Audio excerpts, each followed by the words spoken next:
Are you involved in a probate fight? Hi, I'm Darren Findling from the Probate Pro.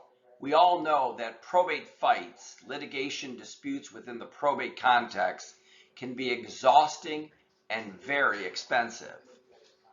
If you're served with a contest, dispute, or probate fight, it's critical that you have a lawyer that knows how to navigate through the system. We know that probate disputes go on for quite a bit of time. Having a lawyer that can speak the language, interpret what's going on, being able to advocate and express the arguments in front of a judge, a forum which is really confusing for most people. Most people don't know how to prepare a motion, serve it, follow the court rules, follow the statute, argue and advocate within a court context. So we strongly recommend having a great advocate, a good lawyer that you can relate to and communicate with is really step one. Well, you really can't predict when a fight is going to break out. There are some telltale signs.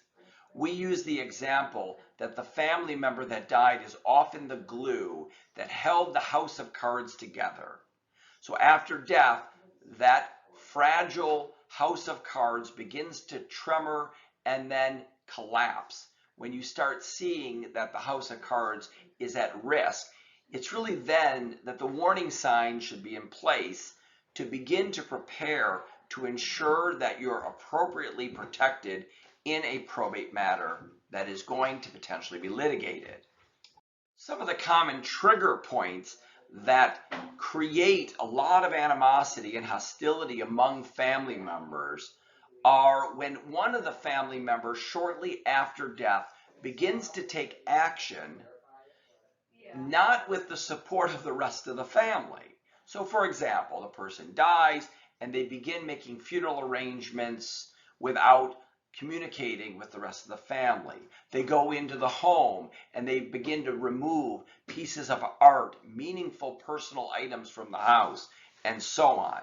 These types of actions, what we call acting too quickly, are a sign that a fight may erupt, and it is that action without an effective communication and collaboration with the rest of the family member that often drives litigation.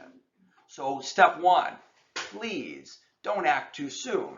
Make sure that you have the legal authority from the court through a letter of administration, a letter of authority, before you have the authority to act or before you take any action that could affect the administration of the estate. Until you have that letter of authority, you are proceeding without legal authority.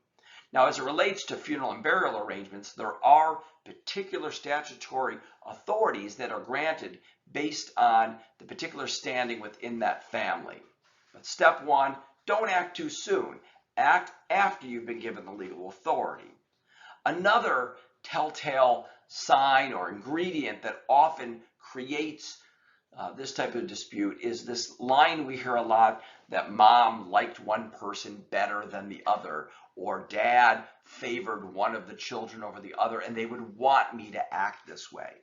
Well, unless there's a will that specifies the legal authority upon which to act, just because you provided the care during that loved one's last illness and ultimately through their death, or because you were the favored child, or rather the eldest child, that does not give you legal authority to act to the detriment of others. There's a process, this probate process, that allows for the orderly disposition of a probate estate. So just because mom liked you best doesn't mean that you get to wear the hat as personal representative without the legal authority. The next one is fair doesn't always mean equal. And what we really mean about this is we hear that mom would want me to get this, or mom would want me to have the ring, or mom would want me to be responsible for distributing. Under the statutes, there is a prioritization that exists in the event that there is no will. So the will is going to be the guidepost within the context of Michigan statutes that allow for the orderly administration. And also remember, the will itself does not become effective for the use in its administration until it's admitted to probate and a letter of administration or a letter of authority is issued. So just because you have a will doesn't mean you then get to act, and just because you have a will doesn't mean you avoid probate.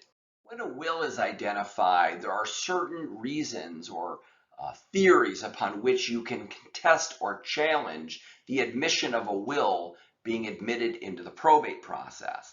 Let's go over some of the typical objections.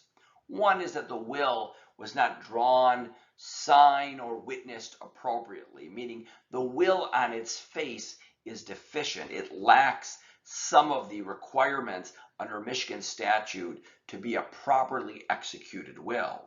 Now, Michigan does have a savings clause which says that if there's a technical defect or mistake in the execution of that will, the will in and of itself could still be held to be valid.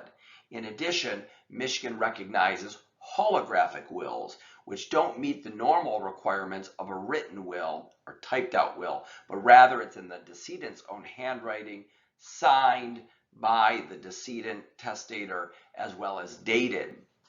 These types of determinations, a good lawyer can help and guide you through to understand whether that is an appropriate challenge if a will was improperly drawn or executed. The next, and probably the most common theory that we get phone calls on, relates to a claim that the person who signed the will lacked the had mental deficiency and lacked the capacity to sign a will, and that they weren't of sound mind. And that really often relates to, at the moment the signing of the will occurred, did that person have the requisite intent and capacity under Michigan law? And there's a factor or elements that are used to determine whether somebody meets that definition. The next theory that is often advanced is that the will was done under force, duress, or undue influence, meaning the influence of another was so overwhelming that the person couldn't make their own independent, objective decision to create the will. And also, we see claims that the will itself was forged, meaning that the signature was not that of the decedent or at the decedent's direction. Forgery cases occur not quite as often as the theories around undue influence and mental incapacity. Let's cover a few of the common misconceptions or myths relating to probate and probate-related issues. One I said a little bit earlier, which is that even if you're named in a will or given the authority within a will, you still must go to probate. People often think that if they're named in the will, they can avoid probate. That's not the case. Another myth, if somebody dies without a will, then everything goes to the state. That concept is just flat out untrue. If you die without a will, Michigan's intestacy statute controls, and it dictates in what order the family will inherit. Now, of course, if there are no family members, there are no heirs at law, then of course it could escheat or be sent to the state. But that happens rarely. Usually through the laws of intestacy, the estate is administered to those people that are entitled to it. Another myth is that the cost of probate is going to be so large, it's going to eat up the whole probate estate. That's generally not the case. And in fact, in Michigan, the probate process is rather efficient and cost effective. And if you have a lawyer helping guide you through the process, this process should be done in a relatively efficient manner so that, as the myth implies, the whole probate estate doesn't just get eaten up. Another myth is that since I'm the oldest child, that I somehow have a right to be the executor or receive more. We hear this often in patrilineal people who come from certain countries in which patrilineal descent is really a big part of the culture. It's just not true in Michigan. We're gender irrelevant as it relates to who gets appointed, as well as whether you're the oldest or the youngest. It doesn't give you some greater right to be the personal representative. So what happens when it feels like the whole world is exploding and the family is simply at war with each other? Well, Michigan's probate disputes are resolved in the probate court, and that is the jurisdiction and venue for these disputes to be resolved. The probate judges are well equipped to address and resolve probate disputes among family members. And as I stated earlier in this presentation, it's really important to have a probate lawyer or law firm that's going to help you through this process, because the goal is to not raise the level of intensity and warfare, but rather bring that to a lower level, bring the temperature down so that you can resolve effectively and efficiently the probate disputes in a cost-effective manner, so that the lawyers don't just receive all of the inheritance here that was intended for family members. Bring the heat down, provide transparency and clarity and good communication among the parties, and then litigate those issues that you can't resolve at the probate court. That's what it's there for.